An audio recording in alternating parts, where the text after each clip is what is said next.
மக்களும் பிற மக்கள்கிட்ட எதிர்பார்க்கிறது அழகிய செயல், நற்குணம், ஒழுக்கம் உள்ளவராக இந்த மனிதன் இருக்க வேண்டும். என்ன சொல்றான்? இந்த மனிதனுக்கு மரணத்தையும் வாழ்வை படைத்துள்ளோம். ஏன் தெரியுமாப்பா? உங்களில் அழகிய செயல் செய்பவர்கள் யார் என்று சோதிப்பதற்காக மனிதனுக்கு வாழ்வையும் மரணத்தையும் ஏற்படுத்திருக்கோம் என்று இஷ்டப்படி வாழ்றதுக்கு இல்ல. இந்த ஒரு வாழ்க்கை தான், என் மனப்போன போக்குல வாழ்ந்துக்கிறேன், என் சுய விருப்பத்தை முன்னிறுத்தி வாழ்ந்துக்கிறேன் அப்படி இருக்கக்கூடாது. அழகிய செயல் நீங்கள் செய்தவர்களாக இருக்க வேண்டும் என்று என்னுடைய தூதருக்கும் கைதிக்கும் ஒரு நிகழ்வு இருக்கு. நேற்று வரை கைதி, இஸ்லாத்துக்கு எதிராக வாழியவர், இஸ்லாத்தையும் இஸ்லாமியர்களும் அழிக்க வேண்டும், ஒழிக்க வேண்டும் சித்தமிழ் பிரிந்தவர் இந்த இஸ்லாத்தை ஏற்றுக்கொண்டார். 3 நாளில் எப்படி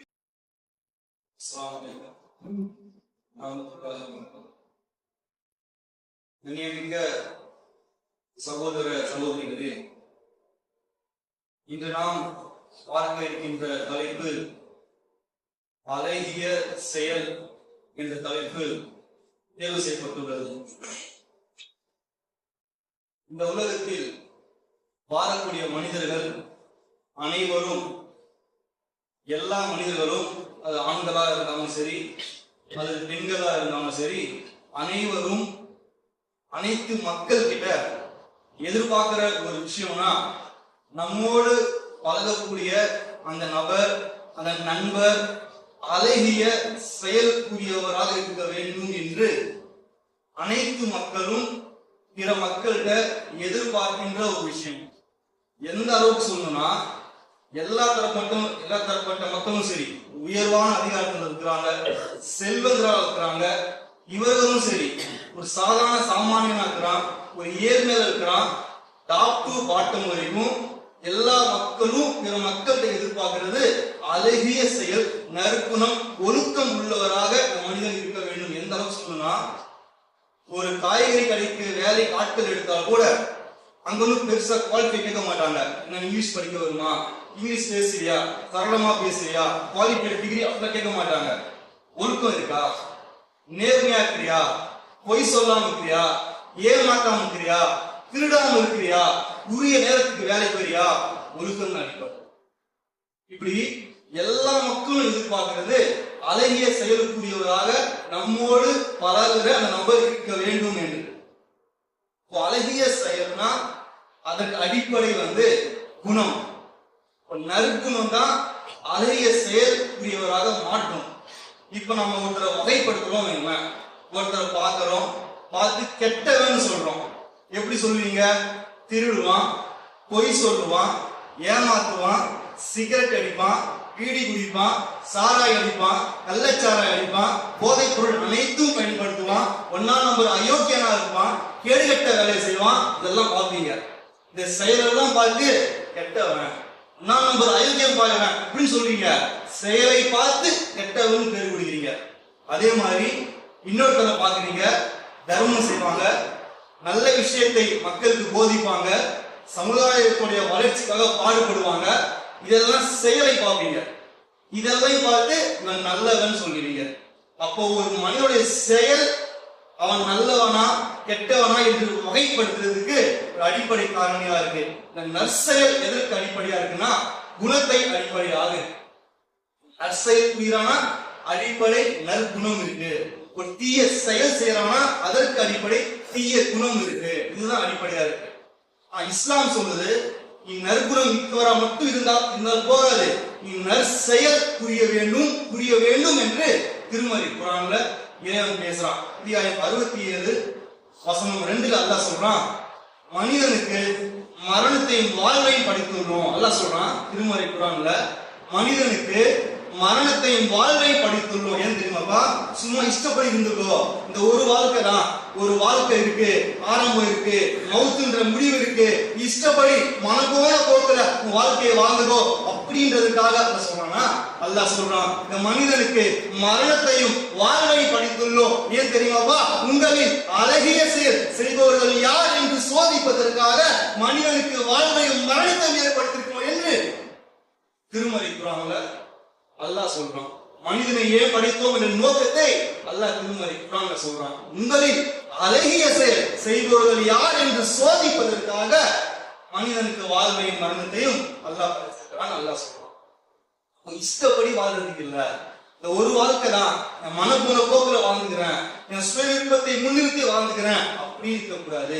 அழகிய செயல் நீங்கள் செய்தவர்களாக இருக்க வேண்டும் என்று இந்த வசனம் மூலியமாக நல்ல பாடம் இருக்கலாம். இதே கருத்தை அல்லாஹ்வுடைய தூதர் சொல்றாங்க. இந்த முஸ்லிம்ல 5692 செய்தியாக பதிவாயிருக்கு. அல்லாஹ்வுடைய தூதர் சொல்றாங்க, இந்த உலகத்தை பத்தி பேசுறாங்க. ஆரம்பத்துல சொல்றாங்க, இந்த உலகம் இனிமையானது, அது பசுமையானது, அதில் இந்த உலகத்தில் அதில் அல்லாஹ் உங்களை பொறுப்பாளராக்கி நீங்கள் எவ்வாறு செயல்படுறீங்க என்று இறைவன் பார்க்கிறான் என்று அல்லாஹ்வுடைய தூதர் முஹம்மது ஸல்லல்லாஹு அலைஹி வஸல்லம் அவர்கள் இந்த கருத்தை சொல்றாங்க. இந்த உலகத்துல உங்களுடைய அல்லாஹ் பொறுப்பாளராக இருக்கிறான். ஏன் தெரியுமா? நீ எப்படி செயல்படுறீங்க என்று அல்லாஹ் பார்க்கிறான். உண்மைதானாங்க? நம்ம வீட்டுல ஒரு திருமணம் பண்றோம் வைங்களேன், நம்ம ஒரு மகனுக்கு திருமணம் பண்றோம் வைங்களேன், நம்ம நினைச்சா திருமணத்தை நபி வழியில் அல்லாஹ்வும் நம்முடைய தூதரும் காட்டி தந்த அடிப்படையில், இஸ்லாத்தின் அடிப்படையில், எந்த வளர்ச்சியும் இல்லாம, வித்தத்து இல்லாம, மாற்றமான செயல்பாடு இல்லாம, அனாச்சாரங்கள் இல்லாம 100% அல்லாஹ்வுக்கும் அவருடைய தூதருக்கும் கட்டுப்பட்டு அந்த திருமணத்தை நடத்த முடியும் தானே? நினைச்சா முடியும் தான். நினைச்சா மார்க்கு உட்பட்டு அந்த திருமணத்தை நடத்த முடியும் தான். நம்ம விரும்பிதான் பண்றோம். நாம் முற்றிலும் நபி வழிக்கு அல்லாஹ்வும் அவன் தூதரும் காட்டி தந்த அடிப்படைக்கு மாற்றமா செய்யறோம். விரும்பிதான் செய்யறோம், வேணும் தான் பண்றோம். நினைச்சா முடியும் தான். நம்ம நினைச்சுட்டா திருமணத்தை நபி வழி நடத்த முடியும் தான். இருந்தாலும் சுய விருப்பம், கர்வம், பெருமை, ஆணவம், சுய விருப்பத்தை முன்னிறுத்தி 100% நபி வழிக்கும் இஸ்லாத்துக்கும் முற்றிலும் எதிராக திருமணத்தை நடத்தணும். அதான் சொல்றாங்க, அல்லாஹ் உங்களை உலகத்தில் பொறுப்பாளராக்கி நீங்கள் எவ்வாறு செயல்படுறீங்க என்று பார்க்கிறான் என்று எல்லாரும் சொல்றாங்க. அதே நேரத்தில் அழகிய செயல் மட்டும் போதுமா? நற்செயல் சொல்லணும். நாம உண்மையில் அழகிய செயல் செய்பவர்கள் யார் என்று சோதிப்பதற்காக அல்லாஹ் மனிதனுக்கு வாழும் மரணத்தை ஏற்படுத்தியிருக்கின்றான்னு சொல்றோம். அப்போ நற்செயல் மட்டும் போதுமா? அழகிய செயல் மட்டும் வைத்துக் கொண்டு நம் இலக்கு எப்படியாவது எப்பாற்பட்டாவது சொர்க்கத்தை பெற்றுவிட வேண்டும் என்று இந்த சொர்க்கத்தை அழகிய செயலை மட்டும் வைத்து பெற்றுவிட முடியுமா அப்படின்னு நினைச்சிருக்கீங்களா? அதற்கு விடை கொடுக்கிற மாதிரி அல்லாஹ் சொல்றான். அத்தியாயம் 2 வசனம் 82 அல்லாஹ் பேசுறான், சொர்க்கத்தை பற்றி பேசுறான். அல்லாஹ் சொல்லும் போது, இறை நம்பிக்கை கொண்டு நற்செயல் செய்பவர்களே சொர்க்கவாசிகள், அதில் அவர்கள் நிரந்தரமாக இருப்பார்கள். யாருங்க? அல்லாஹ் 2 தகுதியை சொல்றான். இறை நம்பிக்கை கொண்டு நற்செயல் செய்பவர்களே சொர்க்கவாசிகள். 2 குவாலிஃபைட் இருக்கணும்ன்றாங்க. இப்ப சொர்க்கம் எப்படி இருக்குங்க? சொர்க்கத்தை பற்றி திருமறை குர்ஆன்ல அல்லாஹ் பேசுறான். அத்தியாயம் 3 வசனம் 15 அல்லாஹ் சொல்றான், சொர்க்கத்தின் கீழ் ஆறுகள் ஓடும், அங்கு நீங்கள் நிரந்தரமாக இருப்பீர்கள். அங்கு கஷ்டம் இல்ல, வேதனை இல்ல, வலி இல்ல, துக்கம் இல்ல, நிம்மதியான மன நிம்மதியான ஒரு வாழ்க்கை சொர்க்கத்தில் இருக்கு. அது கீழ் ஆறுகள் ஓடும், நீங்கள் நிரந்தரமாக இருப்பீர்கள். அங்கு உங்களுக்கு தூய்மையான துணைகளும் இருக்கிறன, அல்லாஹ்வுடைய திருப்தியும் இருக்குது, சொர்க்கத்தில் இருக்கிறது. சொர்க்கம் யாருக்கு? அல்லாஹ் சொல்றான், இறை நம்பிக்கை கொண்டு நற்செயல் செய்வார்களே அந்த சொர்க்கவாசிகள், அந்த சொர்க்கத்தில் அவர்கள் நிரந்தரமாக இருப்பார்கள். அல்லாஹ் சொர்க்கத்தை சொல்றான், சொர்க்கம் கொடுக்கிறேன்னு சொல்றான். சொர்க்கத்துக்கு வரணுமா? 2 தகுதியோட வைப்பாங்க, 2 குவாலிட்டியோட வைப்பாங்க. இதுதான் உலகத்துடைய நடைமுறை. இதுதான் நீங்க உங்களுக்கு புரிதல் சொல்றதா இருந்தா, உலகத்துல ஒரு அரசாங்கம் ஒரு தேர்வு நடத்துறாங்க, டிஎன்பிஎஸ்சி குரூப் 4. எல்லாருக்கும் தெரிஞ்ச ஒரு தேர்வு தான் அது. அந்த ரூல் என்ன, சிஸ்டம் என்ன, அதுல அவன் சொல்லுவான், உங்க வேலை தானே வேணும், கொடுக்கறேன், வேலை உனக்கு தான், உனக்காக போஸ்டிங் வச்சிருக்கிறேன். நான் வரும்போது 2 குவாலிட்டியோட வாங்குவான். 10th முடிச்சுட்டு வா. மேலும் அவன் ஒரு தேர்வு வைப்பான், அதுவும் பாஸ் பண்ணிட்டு வாங்குவான். நீங்க போயிட்டு, நான் 10th நான் தான் ஸ்டேட் ஃபர்ஸ்ட், நான் தான் நம்பர் 1 மார்க், நீங்க ஒரு தேர்வு வச்சீங்களா, ஃபெயில் ஆகிட்டேன், 2ல 1 இருக்கு, சொர்க்கம் கொடுத்துருங்க, வேலை கொடுத்துருங்க, கேட்க முடியுமா? அதான் கேட்க முடியுமா? அதான் இல்லட்டா இங்க கேட்க முடியுமா? இங்கேயும் முடியாது. சரி, நீங்க போயிட்டு 10th ஃபெயில் ஆயிட்டேன், நீங்க தேர்வு வச்சீங்களே அதுல பாஸ் பண்ணிட்டேன், முதல் மதிப்பெண் எடுத்துக்கிறேன், அதை விட்டுருவான். சொல்லுவான், நீ 10th பாஸ் பண்ணிருக்கணும், நாங்க தேர்வு வச்சோம்ல அதுவும் நீ தேர்ச்சி பெற்றிருக்கணும். இது ரெண்டோடு இருந்தா நீ வா வேலை தரும். உலகத்துக்குள்ள ரெண்டு குவாலிட்டி இருந்தா நீ கேட்ட வேலை கொடுத்துறோம். அதெல்லாம் தெளிவா சொல்லிட்டேன். நீங்க ரெண்டு தகுதிகள் வாங்கப்பா, சொர்க்கம் உங்களுக்குன்னா நிரந்தரமா இருக்கீங்க. ஒரு நற்செயல்ன்றது இந்த உலகத்துல பார்க்கிறோம். நற்செயல் செய்பவர்கள் தன்னுடைய வாழ்க்கையை தன்னுடைய வாழ்நாளையே சமூகத்துக்காக மக்கள் நலனுக்காக அர்ப்பணித்த மக்கள் இருந்து கொண்டும் இருக்கிறார்கள். ஆனால் நற்செயலை மட்டும் வைத்துக் கொண்டு சொர்க்கம் சென்றுவிட முடியாதது அல்லாஹ் சொல்லிட்டான். சொர்க்கம் வேணுமா இறை நம்பிக்கையும் இருக்க வேண்டும். அது இருந்து நற்செயல் செய்கள் அவர்கள் தான் சொர்க்கவாசிகள் என்று அல்லாஹ் திருமறை குர்ஆன் வாயிலாக தெளிவாகவே சொல்லிட்டான். அதே நேரத்தில் நற்செயல் சொல்ற அதே நேரத்தில் நற்செயல் அடிப்படை குணம் தான். இந்த குணத்தை மையமா வச்சு அல்லாஹ்வுடைய தூதர் சொல்றாங்க. செய்தி அபூதாவுதுல 4167 செய்தியா பதிவாயிருக்கு.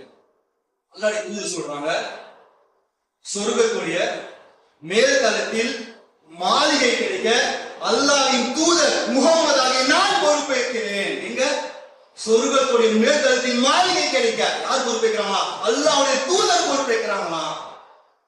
யாருக்குன்ற பார்க்கறதுக்கு முன்னாடி சொர்க்கத்துடைய மேல்தளம் மாளிகை சொர்க்கத்தை பொறுத்த வரைக்குங்க, சொர்க்கத்துல ஒரு சாட்டை வைக்கிற அளவுக்கு இடம் கிடைச்சால் கூட அது வானங்கள் அல்லாஹ் பன்னிரு பேசுறான். வானங்கள் அல்லாஹ் வானங்கள் பூமி இவை உள்ளவை இவை அனைத்தையும் விட சிறந்தது எது? சொர்க்கத்துல ஒரு சாட்டை வைக்கிற அளவுக்கு இடம் கிடைச்சாலும் இவை அனைத்தையும் விட சிறந்தது.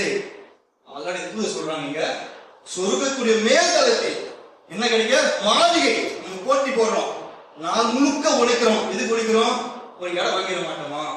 ஒரு சின்னதா நமக்குன்னு ஒரு சொந்த வீடு கட்டிட மாட்டோமா என்ற வாழ்க்கையே தியாகம் பண்றோம். அல்லாஹ் சொல்றாங்க, சொர்க்கத்துல மேல்தளத்தில் மாளிகை கிடைக்க அல்லாஹ்வின் தூதர் முஹம்மதாகிய நான் பொறுப்பேற்கிறேன். யாருக்குமா? அல்லாஹ்வுடைய தூதர் சொல்றாங்க, உங்களில் குணத்தால் அழகுபடுத்துறவங்களுக்கு அல்லது உங்களில் குணத்தால் உங்களை அலங்கரித்துக் கொள்பவர்களுக்கு சொர்க்கத்துடைய மேல்தளத்தில் மாளிகை கிடைக்க அல்லாஹ்வின் தூதர் முஹம்மதாகிய நான் பொறுப்பேற்கிறேன் என்று அல்லாஹ்வுடைய தூதர் சொல்றாங்க. எல்லாருக்கும் இல்ல, அல்லாஹ் ஃபில்டர் பண்றாங்க. யார் நம்முடைய குணத்தை அழகுபடுத்துறாங்களோ, குணத்தை அலங்கரிக்கிறாங்களோ அவருக்கு செய்தி வரணும். அப்படி இருக்கிறோம். நம்ம குணத்தை அழகுபடுத்துறோமா? குணத்தை மெருகேற்றுறோமா? நேற்று வரைக்கும் திருடணும், பொய் சொன்னோம், ஏமாத்தணும், ஊர்ல இருக்கிற எல்லாம் அயற்கை தொழில் பண்ணோம், வீடியோ அடிச்சோம், சிகரெட் அடிச்சோம், வரச்சனை வாங்கணும், வட்டி வாங்கணும், எல்லாம் பண்ணோம். இங்கிருந்து மாறணுமா? குறைக்கிறோமா? தவற குறைச்சி நல்லதை அதிகரிக்கிறோமா? அப்படி இருக்க வேண்டும் சொல்லுது இந்த செய்தி. அதான் சொல்ல வருது. குணத்தின் அழகறிய நம்ம ஆண்களா இருந்தாலும் சரி பெண்களா இருந்தாலும் சரி வெளி தோற்றத்தை அலங்கரிக்கிறோம்.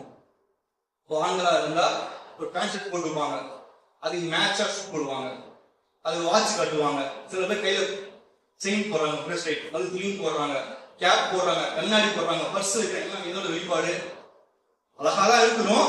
இன்னும் அலங்கரிக்கிறாங்க, இன்னும் அதை மெருகேற்றுறாங்க. பெண்களும் அடங்குவாங்க.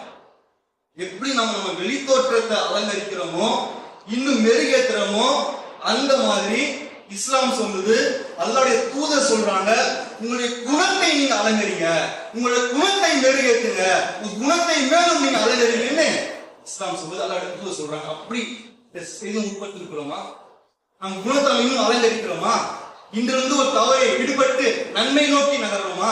அதை குறித்து சிந்திக்கிறோமா? நம்ம வாழும்போது இன்று 1000 ரூபாய் சம்பாதிக்கிறோம், அடுத்த இலக்கு 2000 அது கீழே போக யாருக்கும் போகாது. இந்த 1000 ரூபாய் சம்பாதிச்சோம், 100 ரூபாய் போதும் யாராவது சொல்லுவாங்களா? சொல்றோம்ங்கிறாங்களா? இந்த 1000 ரூபாய் சம்பாதிச்சிட்டேன், 1500 வர வேண்டும் அல்லது 1100 வர வேண்டும்ன்றதுதான் பொதுவா எல்லா எண்ணமும் இருக்கும். அந்த மாதிரி நம் குணத்தை அலங்கரிக்கிறோமா? குணத்தை இன்னும் மெருகேற்றுறோமா? அப்படி மெருகேற்ற வேண்டும் என்று இஸ்லாம் சொல்லுது, அல்லாஹ்வுடைய தூதர் சொல்றாங்க.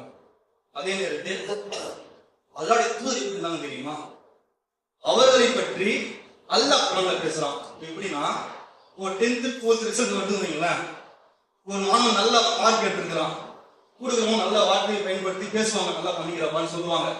அதே மாணவனுக்கு ஒரு சிஎம் ஃபோன் பேசுறாரு, அதே வார்த்தை தான், நல்ல மார்க் எடுக்கிறாங்க, கூட இருக்கிறவங்க நல்லா பண்ணிக்கிறப்பான்னு சொல்லுவாங்க. அதே வார்த்தை ஒரு முதலமைச்சர் ஃபோன் பண்ணி நல்லா பண்ணிக்கிறப்பான்னா இன்னும் மகிழ்ச்சியா இருக்கும்.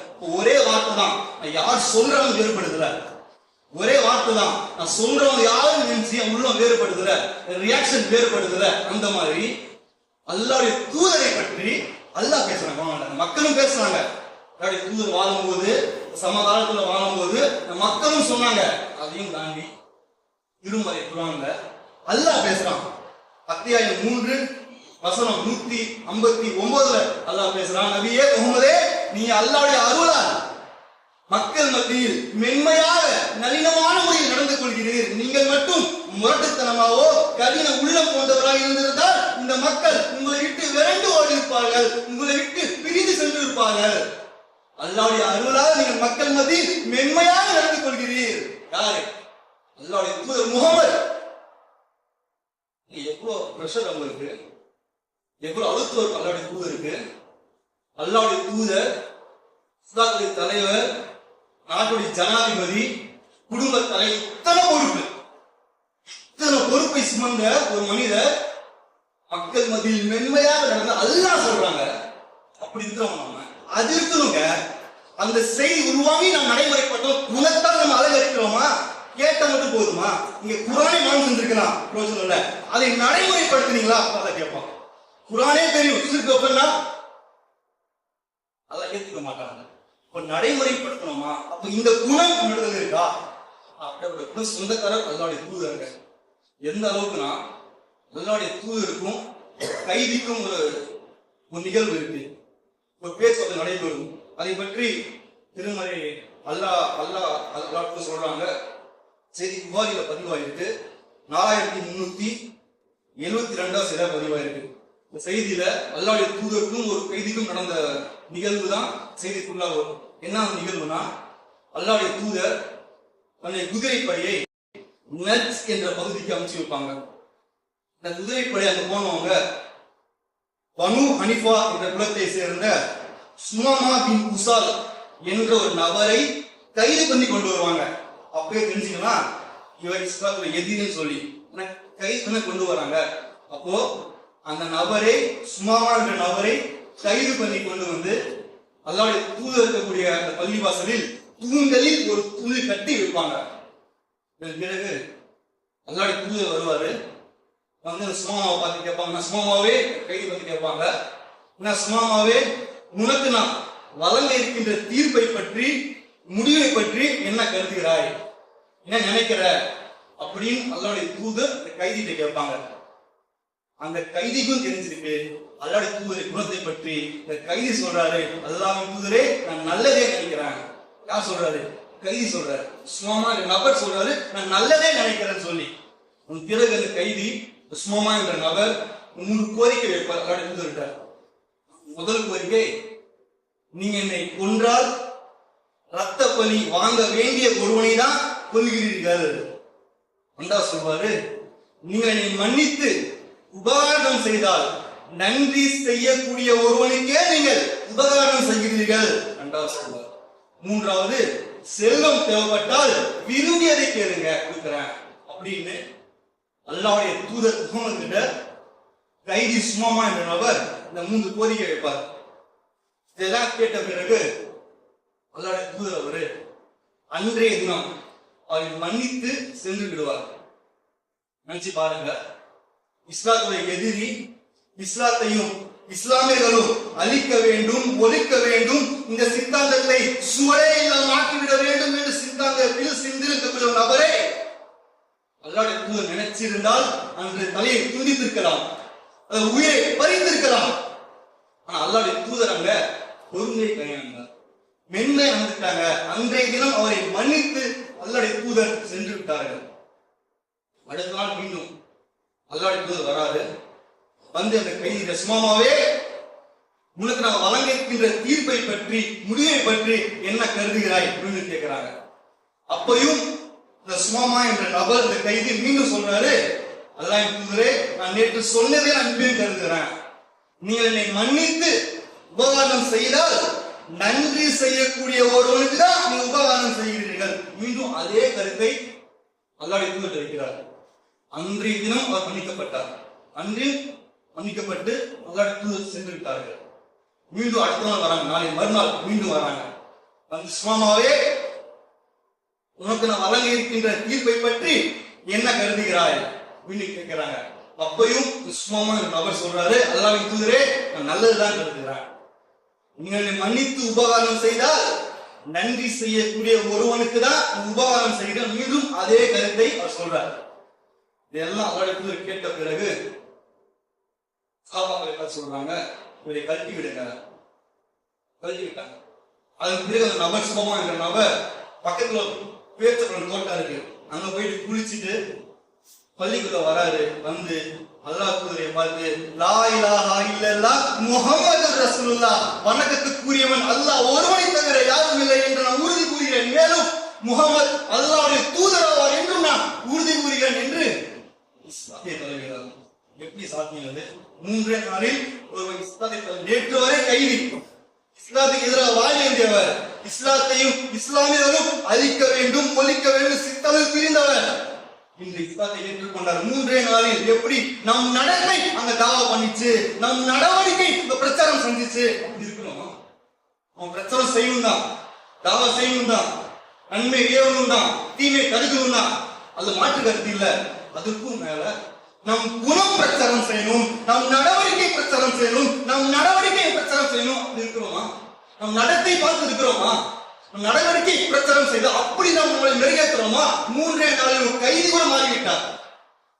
குணத்தை பார்த்து பார்க்கிறாரு, பள்ளியில பார்க்கிறாரு, சமத்துவத்தை பார்க்கிறாரு, சகோதரத்துவத்தை பார்க்கிறாரு, அல்லாஹ்வுடைய எளிமையை பார்க்கிறாரு, மென்மையை பார்க்கிறாரு, மேன்மையை பார்க்கிறாரு, நளினத்தை பார்க்க எல்லாத்தையும் பார்க்கிறாரு. 3 நாள் பார்க்கிறாரு.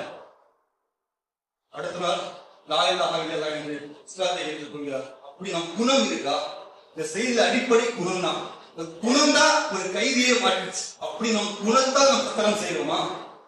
ஆனா அப்படி இருக்க வேண்டும் என்று இஸ்லாம் மேலும் சொல்றாரு.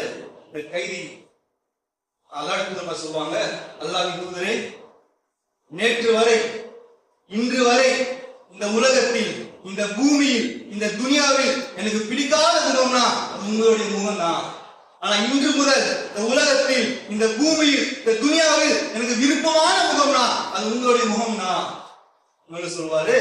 அல்லாஹ்வின் தூதரே அல்லாஹ் மீது ஆணையாக இன்று வரை இந்த உலகத்தில் இந்த பூமியில் இந்த துனியாவில் எனக்கு பிடிக்காத மார்க்கம்னா அது உங்களுடைய இஸ்லாமிய மார்க்கம் தான். ஆனா இன்று முதல் இந்த நொடி முதல் இந்த உலகத்தில் இந்த பூமியில் இந்த துனியாவில் எனக்கு விருப்பமான மார்க்கம்னா அது உங்களுடைய இஸ்லாமிய மார்க்கம் தான் என்று சொல்வார். அல்லாஹ்வின் தூதரே அல்லாஹ் மீது ஆணையாக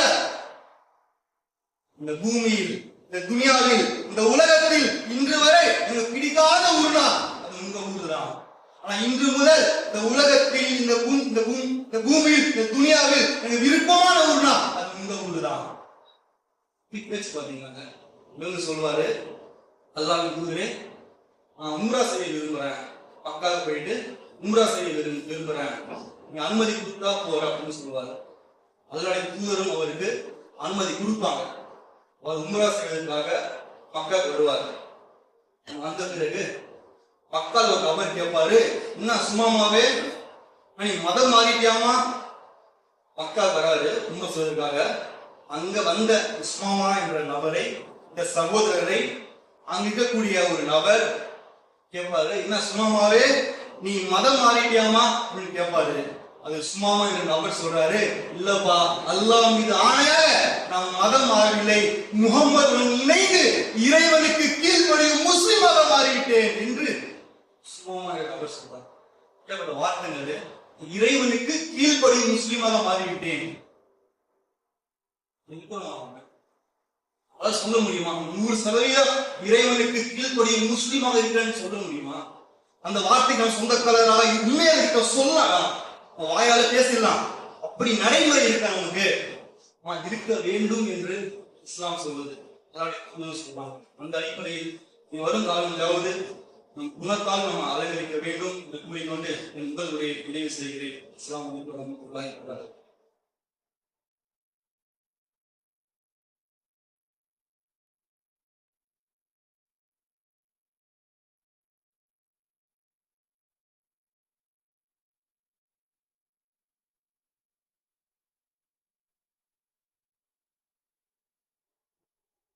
அஸ்ஸலாமு அலைக்கும் வரஹ்மத்துல்லாஹி வபரகாத்துஹு. மிக்க சகோதர சகோதரிகளே, எல்லா திருமறை குரான்ல சொர்க்கம் இருக்குதுன்னு சொல்றான். சொர்க்கம் யாருக்குன்ற வரும்போது இறை நம்பிக்கை கொண்டு நற்செயல் செய்பவர்களே சொர்க்கவாசிகள். ஒரு நற்செயல் செய்பவராக இருக்க வேண்டும். நற்செயல் செய்யறதுக்கு நம்ம நற்குணம் மிக்கவராகவும் இருக்க வேண்டும். நம் குணத்தை நாம் மென்மேலும் மெருகேற்றி அலங்கரித்துக் கொள்ள வேண்டும் என்று இஸ்லாம் சொல்வது. இந்த அடிப்படையில் வரும் காலங்களில் நம் குணத்தை நாம் அலங்கரிக்க வேண்டும் என்று கூறிக்கொண்டு என் உரையை நிறைவு செய்து கொள்கிறேன்.